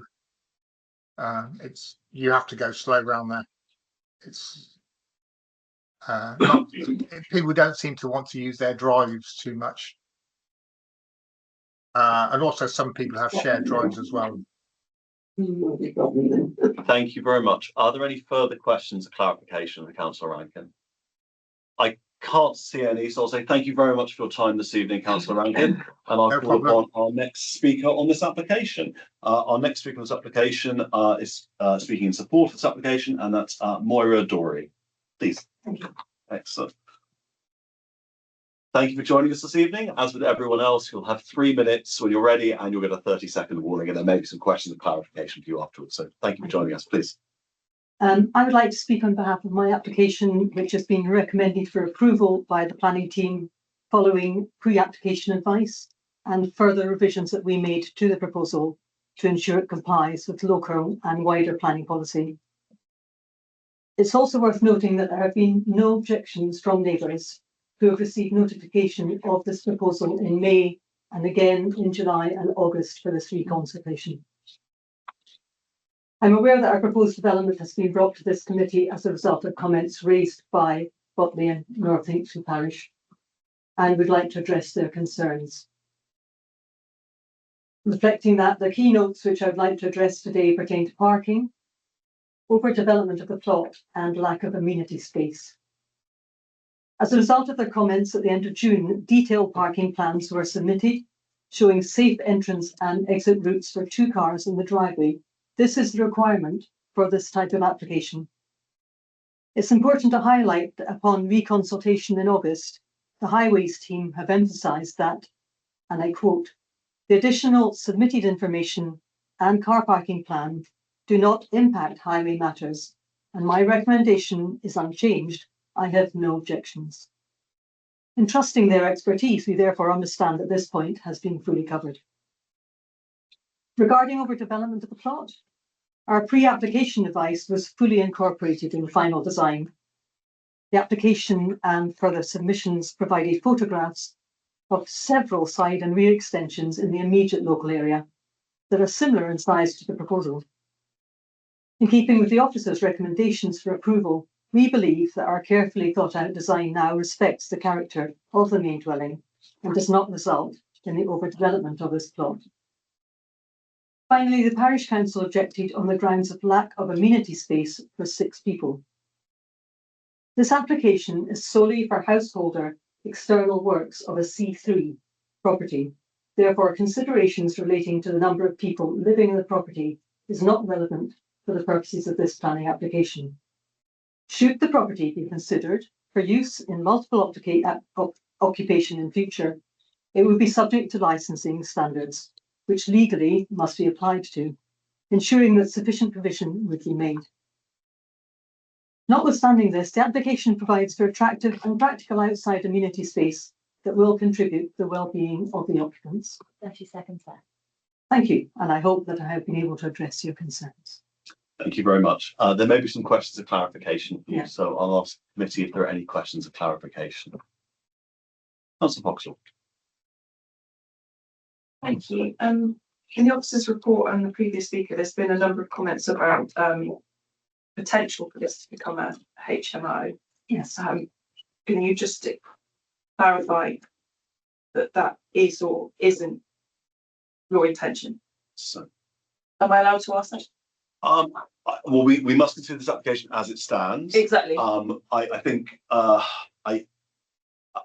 maybe this is a question then for discussion later. it might be a question for discussion later. I think so. I think that would be, yes, I think this is for discussion later. I think that's okay. Apologies. Thank you. So does anyone else have any further questions on this? I mean, we've heard about. I noticed looking at this application, there's nowhere highlighted for bin storage and cycle provision on this site. Could you maybe just and I recognise that maybe it would be too much for us to condition the application to have bins and cycle parking, but could you just give me a sense of where in your mind the bins will be stored and cycles will be stored on this plot? Sure. Yeah, cycles for residential use, you mean?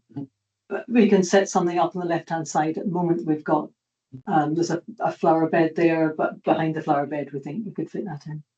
Okay, and then the final question I had was about whether this is overdevelopment and out of character of the local area. You mentioned there are other plots in the vicinity that have similar layouts or make use of similar amounts of space. How do you know how close they are to the property itself? Because it's on a corner plot, so it'd be good to get a sense of how close they are. Sure. 2 doors up and one to view have got a hefty big rear extension. In the planning application, so I'm not sure of the street numbers, but along Montague Road, many of these houses have been extended from the main one with a side extension on them, and really quite a few rear extensions as well, very locally. In the application, I put many pictures to show that we really feel that it's just what has happened in the area. Okay, thank you. Are there any further questions of clarification? Just thank you very much for your time this evening. And I will now call upon our final speaker on this application, Councillor Emily Smith. Councillor Smith, are you there? Hello, Chair. Can you hear me okay? We can hear you okay. And as with everyone else, you've got 3 minutes when you're ready. Thank you very much. Thank you very much, committee, for considering this application. As you can see in the officer's report, it is an on-balance application, and I'm not surprised. I didn't know which way this one was going to go, so I'm hoping that the committee will take account of the concerns raised by Councillor Rankin tonight and decide to object this application. I share Councillor Rankin's concerns around insufficient parking. I'm concerned about the fact that there's no reference to local plan policy CP35 about promoting public transport, cycling and walking in all developments. Doesn't need to be an HMO. That's not mentioned in the report, and it's not mentioned in the the comments from the County Council either. The other thing not in the County Council submission is the fact that Oxfordshire County Council are currently consulting on residents' parking scheme in the area because of the immense pressure on the parking in on the Elms Rise estate in Botley. So the county council clearly think there's a parking issue in the area, so I was surprised that wasn't mentioned. The lack of cycle parking is quite interesting. Just noticed the comments from your previous speaker about how you could fit some bike parking in. I'm looking at the plan here and I just cannot see how you would fit a bike cycle storage in there. Once you've got 2 cars parked on there, access to the front door, I just can't see how that would fit, and you can't obviously access the back garden. The examples used in the application of similar developments are kind of prove my point, I think, that most of them have, all of them have sufficient parking spaces. They have the 0.5 per bedroom rule is present in each of those examples that were given. And some of them have cycle storage and bin storage as well, shown on the plans. Some of them are HMOs and some of them are dwelling houses. But yeah, they all adhere to the 0.5 parking space rule. So I'm not quite sure why we should approve this one that doesn't comply with that. I just simply think it's too big for the plot. It's trying to fit too many things on, and it just doesn't work. It's an intensification of the site as well. I know the site really well. I walk past it every morning with my dog, and I just can't do the maths. It just can't all fit in. And I just think that there's so much pressure on the parking. This is going to cause even more problems. The garden is very small. It's not like it's next door to a park. So some of the examples that were shown in the applicant's documentation were things like on St Paul's Crescent, very close to St Paul's Crescent. So there was open space just right there. Whereas this location doesn't have, a public open space there for residents to spill out into. So I would urge you to reject this one, reminding you again that this is a non-balance application, and I think that you need to sort of bear that in mind when you're weighing everything up, that you might come to a different conclusion. Thank you. Thank you very much, Councillor Smith. Are there any questions of clarification from the committee for you? Councillor Pickles. Councillor Smith, can you just kind of give us a view of the nature of the area? I mean, the applicant's representative mentioned that there are other large constructions or extensions in neighbouring properties, but can you just give us a sense of the scale and the mass of the houses surrounding it, and also the relative scale and size of the amenity space for those other dwellings that were mentioned? So I think this particular plot is right on the corner with a triangular garden. So by its nature, you're kind of restricted as to how you can use that space. The other properties along Montague obviously aren't on the corners. So some of them have been extended, but it's a rectangular plot, so you can use that space in a little more of a practical way. There are some extensions of similar size that are on corner plots as well. But again, I know there was one in the applicant's information. There's a corner plot a couple of streets away, very similar shape, but it's a bigger size, and you can fit sufficient parking on there. Also, although the garden might be fairly small, you can fit the parking on, and it's closer to public parks as well. Most of the houses along there are kind of modest 3-bed family homes. So this would be it would be quite unusual to have this type of property. If it was had 6 or 8 people living in it, it would be quite unusual, and I think an intensification of the site, of the use of that building.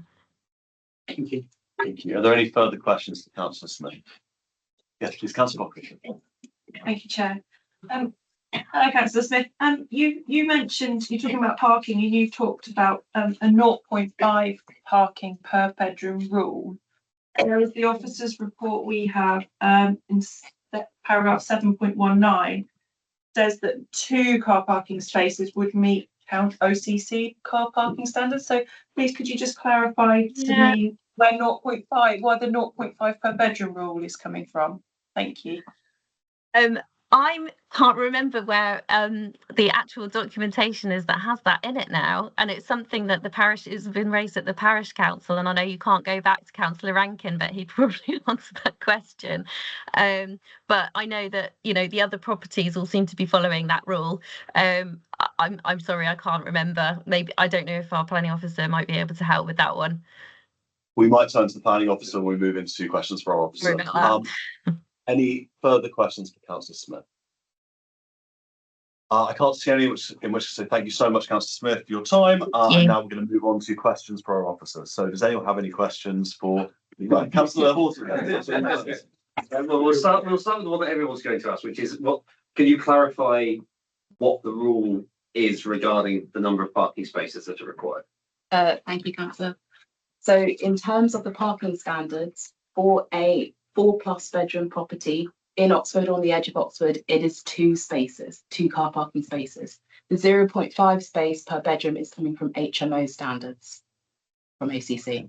So that's just the point that we have to pull apart. So if we were looking at an application for a change of use to a C4, then we would be looking at 0.5 per, but because it's not that, then it's... Yes, if it was for an HMO for more than 6 unrelated persons, then the standard would come into. Okay, thank you. Starts with the same question you had, Councillor Batson. So I'll go to Councillor Pickles then. Can you just clarify, under permitted development, just how much of this application would be allowed if it was just not turning it into 6 bedrooms, it just turning it to a 4-bedroom kind of family house with. So how much of this would be allowed under permitted development? It's a very good question.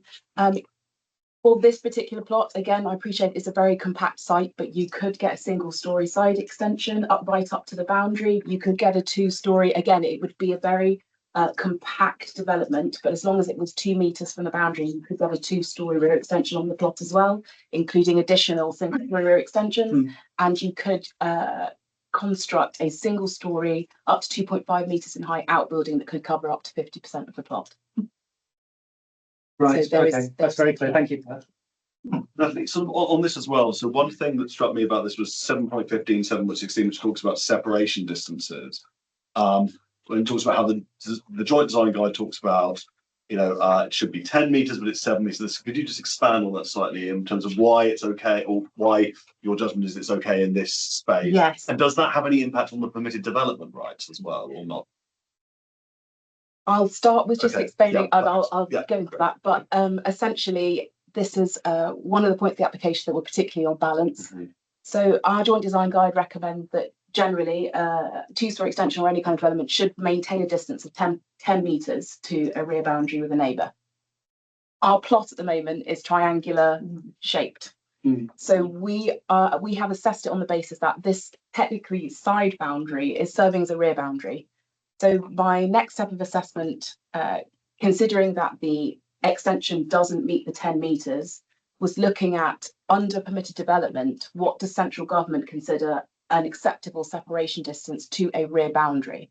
Under Class A, they have deemed that 7 meters is sufficient as a separation distance from a 2-storey development to a rear boundary opposite the wall. Again, I appreciate our site is quite unique, but opposite the rear boundary of a dwelling. So in this instance, we did not consider, the applicants have demonstrated a 7-meter distance from the edge of that upper window to the boundary fence, that it would be unacceptably harmful. Thank you. That's sorry. No. That is very clear. I'm just getting my head around that, but thank you. I'll see the further. Councillor Hannaby. So bike stalls, why not? Why not bike stalls? I don't think this must be the only application I've seen that hasn't we haven't laboured on bike stalls. A good question. This application has been assessed as a householder application. Not an HMO. Yes, Okay. exactly. So we have not required them to demonstrate because it's an existing C3 use, bin storage, cycle storage. So again, I believe there is capacity within the site to host bins as it does now, and there is also capacity to the rear of the dwelling to host like a bike shed, something similar. And they, if it was a family living in it, they probably wheel their bikes through the house and out the front. Are there any further questions? Councillor Pickles. In terms of kind of character, in terms of character and overmassing, which is kind of the impact on the street scene. We've heard 2 slightly different opinions. First of all, well, actually, we've heard different opinions from the parish council and from Emily and from the applicant.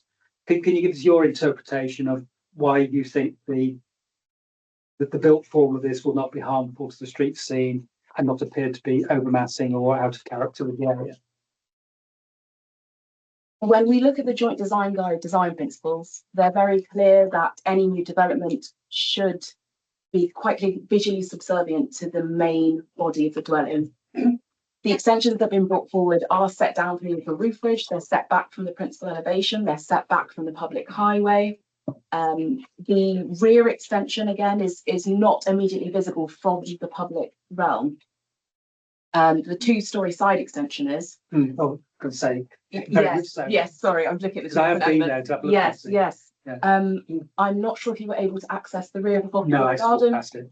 There is quite if you're walking along, I believe it's Montague Avenue, you can see that there's 2 doors down, there is quite a substantial rear extension that is visible from the public realm. This will be less so. So in my opinion, this 2-storey side extension that is set down, is set back, does not dominate the physical appearance of the main dwelling. So it is my opinion that it does meet our Joint Design Guide principles. Any further questions? Councillor Lawson, is that a question or? No, That's right. I was thinking, and then it's not. Well, I don't want to rush people. If people have further questions, okay, I can't see any, so I'm going to suggest we move into debate. So to do so, we need a motion. Would someone like to put forward a motion on this application? Councillor Madison. Thank you, Chair. I've put forward a motion that we do not approve the application. My reasoning would be the overmassing. I think we've heard about the parking and the amenity. And I think ultimately I'm satisfied in terms of the amenity and the parking. The issue for me would be the overmassing. The neighbourhood plan, I've got a paragraph of it open in front of me now, does make reference to a low scale of development in the area. And I think with that in mind, I would not be keen at all on seeing, extensions which are going to increase the mass of the buildings. And for that reason, I think that we could reject this on the basis of overmassing, overdevelopment, and over intensification of the use of the plot. Okay, do we have a second for that motion? If we don't have a seconder, then I'm going to call for another motion. Okay, in which case, can someone put forward a different motion on that application? I'll wait for a second. Okay, well, if no one's willing to put forward a motion, it falls on me as chair to put forward a motion to approve the application or approve the officer's recommendation, which will be seconded by Councillor Shaw as vice chair. So we have a motion to approve the application as it stands. I open the floor to debate. Councillor Matson. Yes, I was very reluctant to propose this motion. Basically, it looks as though, according to all the rules, we should approve it, but I really don't like it. It does seem to be really overdevelopment of a site which looks very small to me. And really, although it's you can put just two cars there. I have the horrible feeling that putting 2 cars there would be quite difficult. And if it's developed in the future for a 5-bedroom house, they might want more than 2 cars, which would be almost impossible. So, although strictly, I think we probably have to approve this, I really don't like it. Councillor, I think you were next. Okay. The highways have not objected. To me, I asked the question of the councillor about the road situation because we all know all our estates took about nose to tail, and he didn't seem to be too concerned about that. So I thought there might have been a few more comments on that. I'm a bit surprised we haven't put the bike store because whilst I don't ride a bike, I know there's a lot that do. But we've had the explanation from the officer. Well, it's what's happening on these old estates. And we don't know whether it's going to be come back to be for 6 people. At the moment, we've heard that it's just an owner's wish to extend the property. No, I haven't. I'm quite ambivalent about it really, and I would probably support your motion, Chair. So I myself in the identical position to Councillor Baxter, insofar as this is clear, in my opinion. I mean, I did cycle past it just on my way back from Oxford just to have a check it out, and it is going to be large, and it is a very, very small plot, and actually the space in the front is a lot smaller than actually appears in the photographs and in the diagram. But so I would probably agree that it is probably out of scale and out of character for the area. However, I think, like Councillor Baxter, I think we have to approve this because based on Natalie's comments about the fact that a lot of this extension could be built into business development anyway. So the reality is, even if we didn't approve this, it would probably largely happen anyway at some point in the future, and we're probably better off approving it and at least having the conditions being applied to it, which are detailed in the officer's report. Anything further on this one, Councillor Lawson? I appreciate the fact that HC Highways haven't objected to it, and I honestly do find it somewhat surprising, especially given, as Councillor Smith stated, that there is an ongoing consultation regarding on-street parking in the area. That parking was not considered an issue by HC Highways. That said, I'm finding myself tending to agree with Councillor Madison on this one. I do think it is overdevelopment of that plot, certainly when compared to the plots in the nearby area. While, you know, if you were to take that, the proposed development, transplant it onto one of the other plots, it would not fill any substantial proportion of it. On where it is, it really will, and it does feel to me like it will be quite out of character with those around it.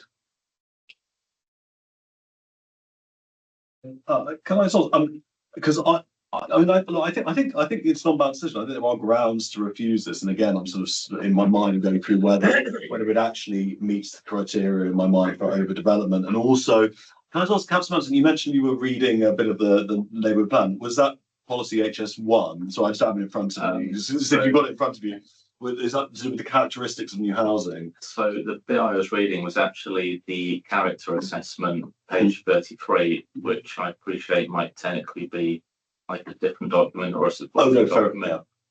No worries. I was just wondering what if you had it in front of you. But I think look, I mean, we've heard it's on balance. Like it doesn't meet the local plan standards for 10 metres, 7 metres. Although I do think that you've explained that very well. So I think there are grounds for refusal. I just don't know how strong those grounds for refusal are, and so I think that's why I'm probably minded to support the motion to approve this. But I think there are, planning grounds for refusal on balanced decision. Anything further on this, Councillor Munson? Sorry, Chair. I'll just jump in very briefly without beating myself too much, and just make reference again to the neighbourhood plan. Which or certainly the bit I'm reading here, again making reference to the low scale of development. I mean, for me, what's tipped it is the neighbourhood plan, which is something that I believe the committee should put a lot of weight on. It's something I'd put weight on in making my determination on which way I would vote on this matter. And given the desire expressed by the community in the neighbourhood plan, that for me tips it in the negative way, so to speak, and tips it into a vote against from me. That's Andy. Yeah, well, on that, if they're having a consultation, then I would think that the people would be quite up on what was going on around there. And we haven't had any more residents complain. This is why I asked about the parking. If they thought that there was going to be another house on the corner with all that, I'm sure we would have had more written complaints, and we haven't had. And the highways, well, usually you know, pretty hot on these sort of things, hasn't said no. Anything further on this application before we take a vote? Councillor Hawton. It was just one thing I wanted to make sure hadn't been forgotten, because it was mentioned sort of very early on, which was something that our first speaker, Councillor Rankin, mentioned, which is the design principles from the Joint Design Guide on householder extensions, which is what this application is. 5.26, 5.29 does to me strike me as while I appreciate it needs to be subservient to the main dwelling, it is a very complicated structure that is being added to the side of it from my point of view, which is while I would not reject an application like this for that alone, it does weigh against it in my mind. Anything further on this application? Councillor Shaw. Just to say that whilst I do appreciate that point that Councillor Piggles made, that if we approve it, at least we have control over the conditions. Nonetheless, I personally feel that it is gross overdevelopment, and I'm afraid I really do rather agree with Councillor Madison and Councillor Horton. Okay. So, anything further on this, or shall we take a vote on this application? Okay, so we have an application to approve the officer's recommendation to approve this application. So those in favour? I'm counting right today. Right, that's 6. Those against? No abstentions. So that passes 6-3. Thank you very much. We now move on to agenda item 9, which is on appeals information. This is to consider and note the appeals information report. Can I have that so considered and so noted? Okay, so considered and so noted. Okay, so that's our final items. That brings us to the end of the meeting. So Susie, so it just leaves me to thank all of our speakers this evening. Thank you, councillors, for some really thoughtful debate on these matters, and thank you to all of our speakers and indeed to our officers. So thank you so much. And Susie, could you confirm the live stream has ended? Yes, thank you. That is the live stream ended. Thank you very much, Susie. And look, just before we go, or just if we can just go on to mute. I know the meeting's over now, but